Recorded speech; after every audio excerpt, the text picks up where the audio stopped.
Potter's Journal. We are jumping right into a kiln opening today. Why? Because great job, the giant cookie for the 1,000 subscriber party. Okay, we can do it with apple pie too.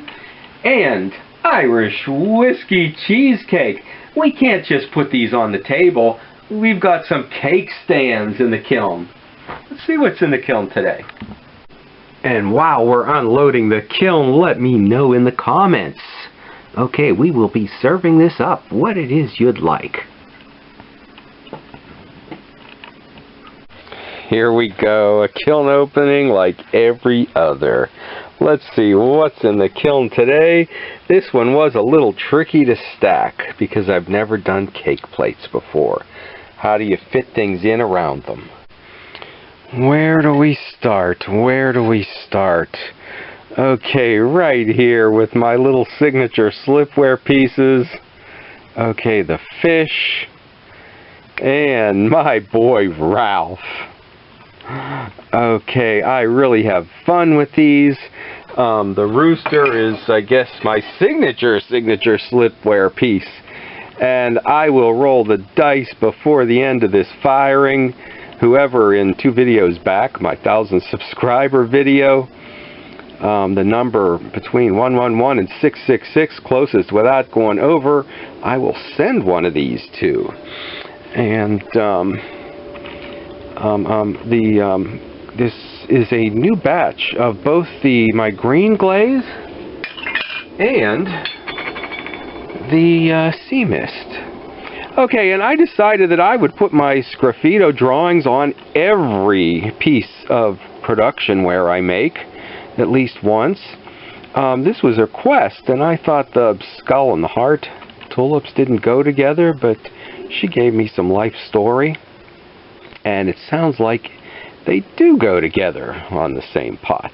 It's a little heart batter bowl. She made a nice little collection of my stuff and may have moved on, but I decided I was going to do it anyway. This was another special request. Somebody finally said, your olive oil pouring bowls of jars with I'll put a handmade spout, or not a handmade, a commercial spout on the top, are too small. They need to be bigger. So I knew I was rushing through the cake plates for this party. And I said, well, I can do that for you. I'll just let you know when they're done. The sea mist, I'm not sure. Oh, okay, and this one has the bottom glaze. I think I've started another video with the story about that. Okay, here's the way I want it with the black slip. With the black slip and then combed through with a rib. I can just dip this in one glaze and it shows off real nicely.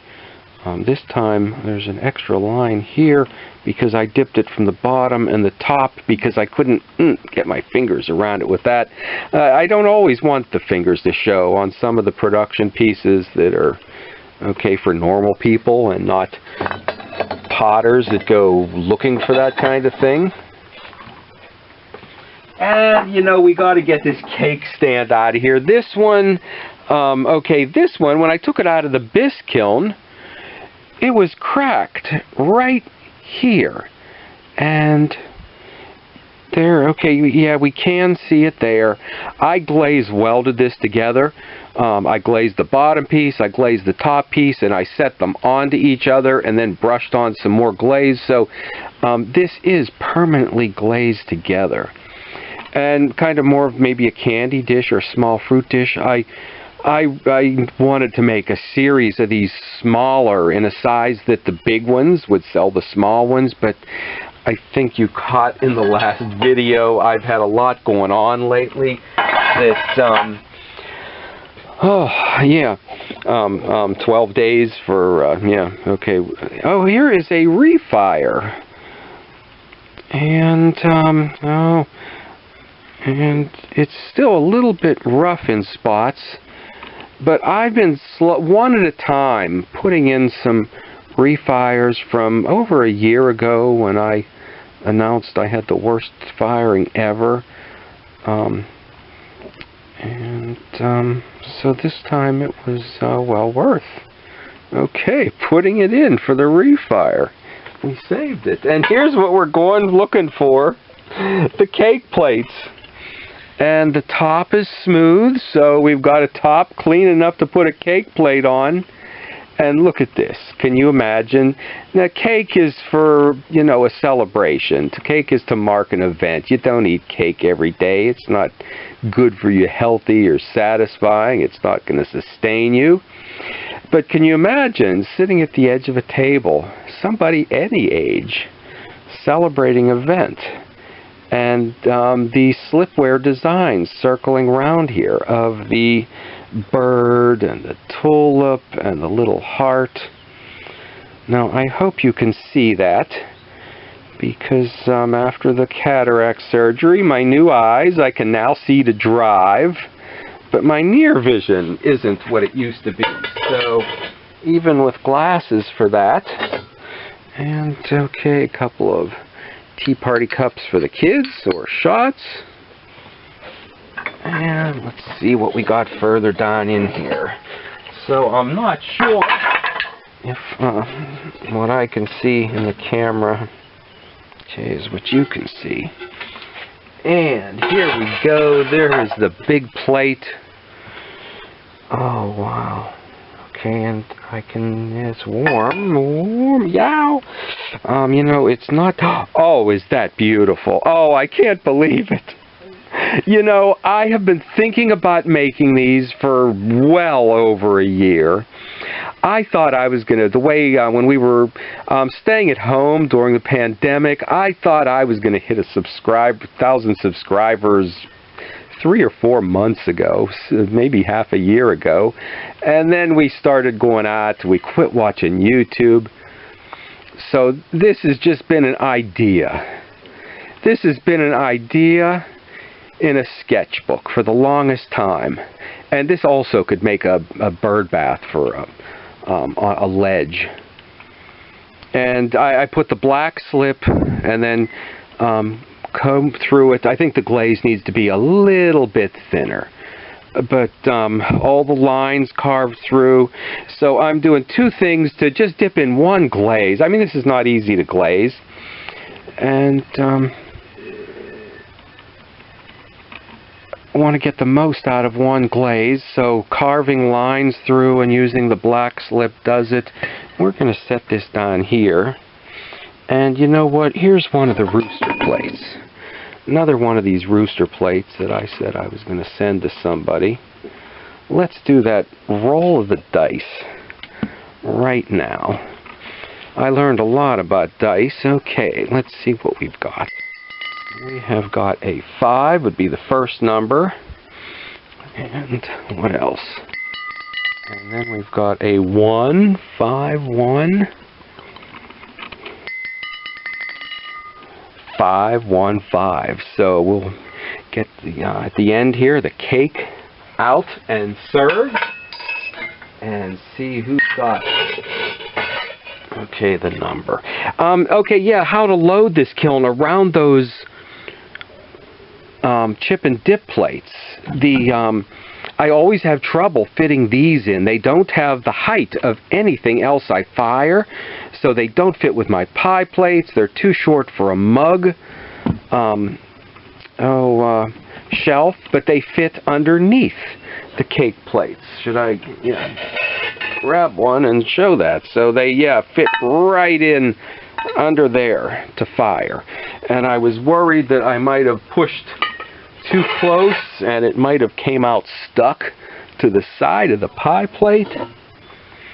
And this is a glaze that I'm running out of. It's just some old glazes that I blended together in a bucket that I don't know what they were or where they came from.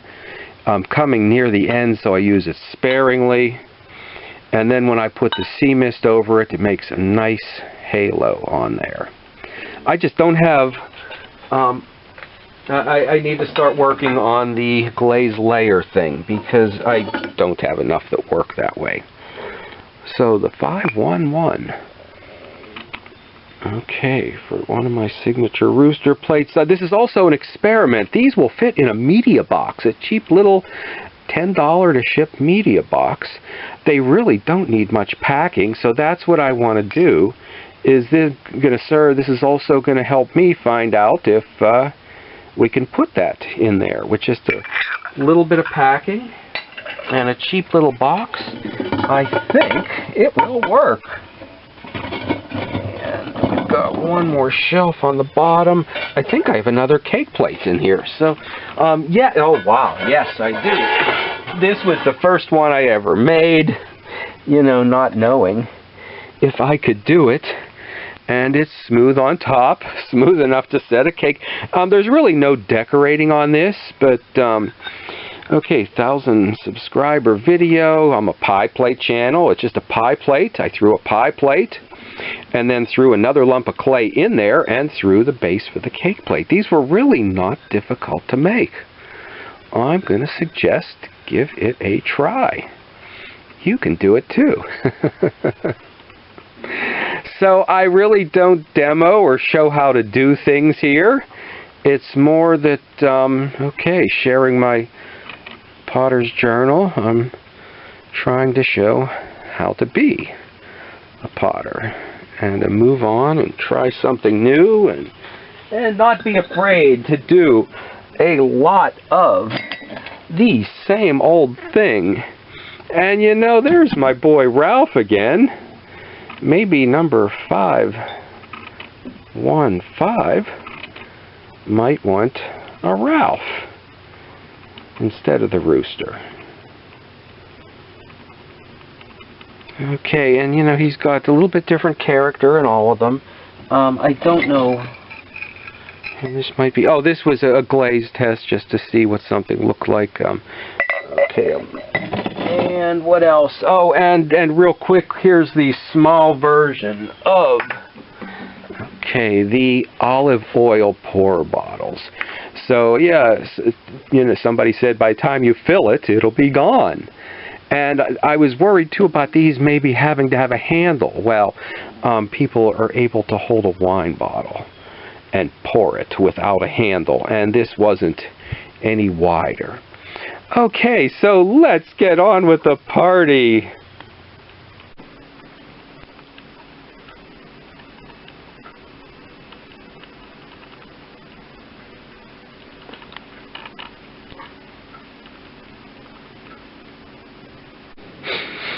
Oh no! How could this happen? Maybe we can hide it under the giant cookie plate. Okay. I don't know if I'll get around to remaking the one that broke. I think it would be nice to have a series of maybe 3 or 5 different ones in the studio all the time. I'd like to make a group of small ones that are at a low price point for people. These are nice too at different sizes because you can fit stuff underneath in addition to showing off, in addition to putting on it up on a pedestal. I wasn't quite ready for this to happen now. Actually, could you believe I had somebody unsubscribe to my channel, hoping I could push it off so I could be completely ready, but there was no stopping it. So I'll have to thank you all for encouraging me along, that as long as you keep stopping back next week to see what's going on in the studio, I'll keep on trying to do something new. Okay, thank you for that. And you know what, this is just real casual, us potters here today. If you can't make it, let me know. I will put a few pieces in the freezer for when you can stop by. Okay, stop back next week and see what's going on in the studio.